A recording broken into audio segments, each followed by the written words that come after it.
The AT-AT, or AT-AT, whatever you want to call it, both are canon, is one of the most well-known vehicles from a galaxy far, far away. The Snow Walker's introduction to the world on Hoth in The Empire Strikes Back is nothing short of iconic, and since then we've been introduced to many different AT Walker models that served various needs for the Galactic Empire, the Republic, and the First Order. Today, we're covering them all, from the legendary to the more obscure. The one requirement, they must be a walker and therefore have legs. Sorry to my AT-AT swimmer enjoyers out there. This is every single AT Walker type and variant explained.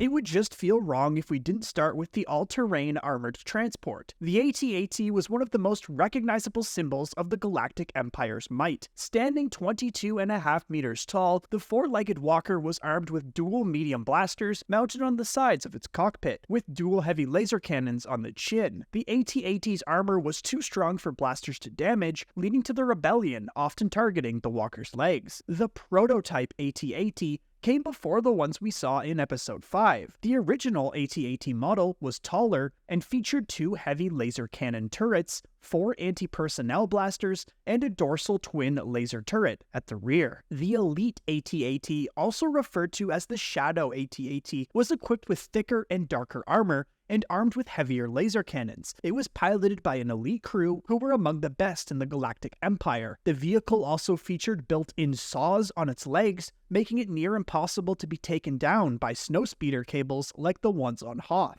The all-terrain armored cargo transport was a larger version of the standard AT-AT. It featured a dedicated cargo bed for the transportation of heavy building materials or combat munitions. The walker's taller profile gave it a faster stride than an AT-AT, although at the expense of structural stability. Although the AT-ACT was not built for combat, it was still capable of posing a formidable threat to infantry, as discovered by rebel troopers during the Battle of Scarif. Luckily for them, this walker was far easier to take down than the standard AT-AT. The all-terrain armored heavy transport was used by Darth Krayt's Galactic Empire and featured much heavier armor plating and several more mounted guns than the AT-AT from decades earlier. The all-terrain ion cannon was an uncommon AT-AT variant that was equipped with, you guessed it, a massive ion cannon installed structurally into its back. The Empire deployed the AT-IC for the mobile defense of strategic locations. The heavy all-terrain armored transport carried more reinforced armor and also possessed heavier firepower. It featured blue markings. The Dune Walker was specifically designed to serve on planets with hot climates. This desert terrain walker replaced its tertiary weapon systems with additional heat dissipation units for long marches on hot worlds. The First Order also had their own version of the AT-AT that featured increased armor and a boarding ramp under its chin in place of the heavy laser cannons. Instead, its primary cannons were mounted to the sides of its head. The all-terrain Mega Caliber 6 was an even heavier AT-AT model used by the First Order. As the biggest walker in the First Order's arsenal, the AT-M6 required reinforced front legs to support its gigantic turbo laser. The Mega Caliber 6 turbo laser cannon was similar to a Star Destroyer's armament and could punch through planetary shields. The all-terrain mobile artillery was used by the First Order to defend Starkiller Base. The AT-MA was primarily designed for defense rather than transport or assault. The all-terrain patrol droid was a droid walker used by the First Order, also deployed across Starkiller Base to protect crucial installations. The all-terrain tactical enforcer was the Republic's main walker during the Clone Wars. It featured 6 legs and was armed with 6 laser cannons and 1 heavy cannon atop the walker. Some versions of the walker were capable of scaling vertical cliffs and operating in the vacuum of space thanks to magnetic feet. There were also said to be ATTE variants modified to carry additional smaller vehicles, as well as heavy ATTEs and ones that specialized as mobile command centers. The all-terrain open transport was used to reinforce armies as a cargo walker. With an open-top design making transport of troops a risky endeavor, the personnel walker was commonly used throughout the Clone Wars far from the front lines, only traveling far enough to deposit troops at the outer perimeters of battles. AT-OT walkers had enough seats for at least 34 clone troopers, but they could carry more if needed. The all-terrain heavy enforcer is said to be a version of the ATTE with longer legs, raising its hull to avoid exploding mines. The all-terrain recon transport was a one-man bipedal walker used for reconnaissance and patrolling. Its open cockpit design made the driver especially vulnerable, but low costs and good visibility of the battlefield made up for this shortcoming. The AT-RT was capable of tremendous speeds and could also leap quite a distance thanks to its light construction. The walker was equipped with a nose-mounted repeating blaster cannon and mortar launcher, both of which made the walker a formidable anti-infantry unit, although a group could easily overpower a single separatist tank. The all-terrain force reconnaissance walker was a two-person version of the AT-RT, initially used by Republic ARC troopers.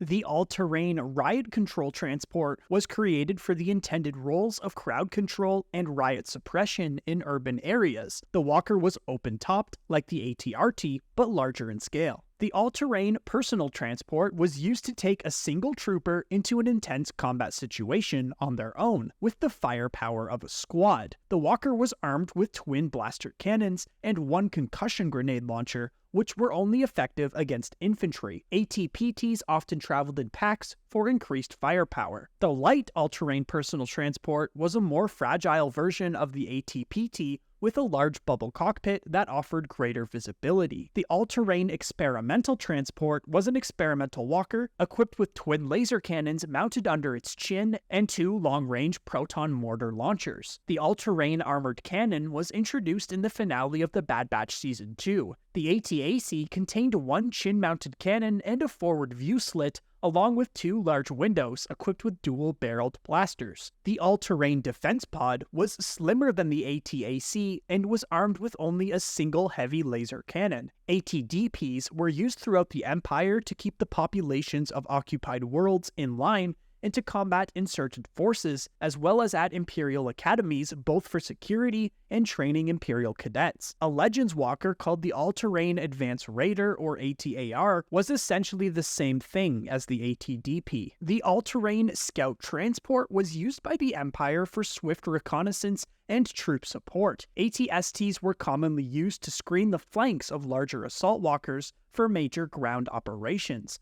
The OG Chicken Walker was equipped with two chin-mounted cannons, as well as a concussion grenade launcher and twin light blaster cannon on either side of its head. Despite its speed and agility, an AT-ST walker's offense and defensive power were minimal. Offensively, its weapon systems were only good against lightly armored targets at close range. Defensively, its lighter armor could repel attacks from smaller arms fire, but not laser cannons, missiles, or other heavy ordnance.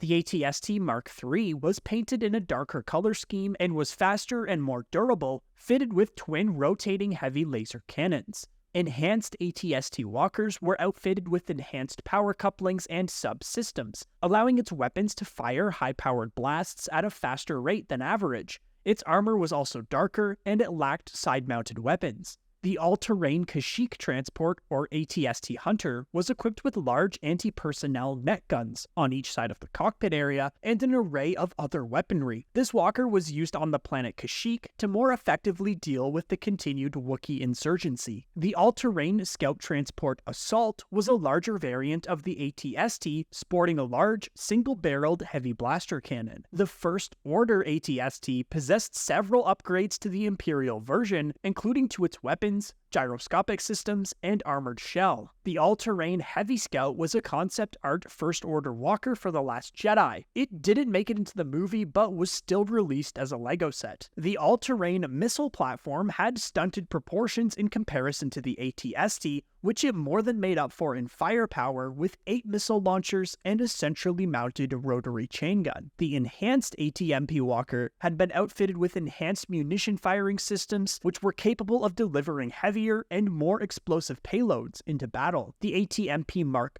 III was designed to eliminate shields with devastating volleys of missiles. There was also a cold weather specific variant of the AT-MP Mark III. The all-terrain construction transport was designed specifically for construction purposes. Rather than weapon systems, it was equipped with small but powerful tractor beam generators used to lift large building materials for construction-related tasks. However, the tractor beam could be used as a weapon if the need arose. The all-terrain anti-aircraft had 4 stubby legs and featured a turreted flak pod capable of firing several types of ordnance. Heavy all-terrain anti-aircraft walkers were modified versions of the standard ATAA, equipped with 3 missile launchers instead of 1. The all-terrain attack pod was a 3-legged walker used by the Republic. Its main function was to serve as a mobile gun platform used for shelling enemy positions rather than attacking troops or other vehicles. It featured highly advanced targeting systems that led to it being nicknamed the Sniper Tank. The 3rd leg wasn't necessarily to move the walker, but it could extend and deploy, typically when overcoming rough terrain or firing its main gun for extra stabilization. The all-terrain exploration and survey transport could traverse various hostile terrain. It also had a smaller variant called the all-terrain exploration transport. The all-terrain exploration droid was designed to assist the exploration and surveying of newly discovered planets. It had a single side-mounted heavy blaster for armament. The all-terrain defense turret was a slow walker due to the size of its main cannon, which featured a massive shot that exploded on impact. While firing, it was rendered immobilized. But that's every AT series walker we could find. If we missed any, I'm sure you'll let us know. Why don't you also let us know which one is your favorite down in the comments. Come join us to chat more at our community Discord server, linked in the description. If you enjoyed today's Star Wars video, we've got more on the screen for you right now. Also make sure to drop a like, and if you're new to the channel, hit subscribe to join the Red Squadron. Until next time, thanks for watching, and may the Force be with you. Red 5, standing by.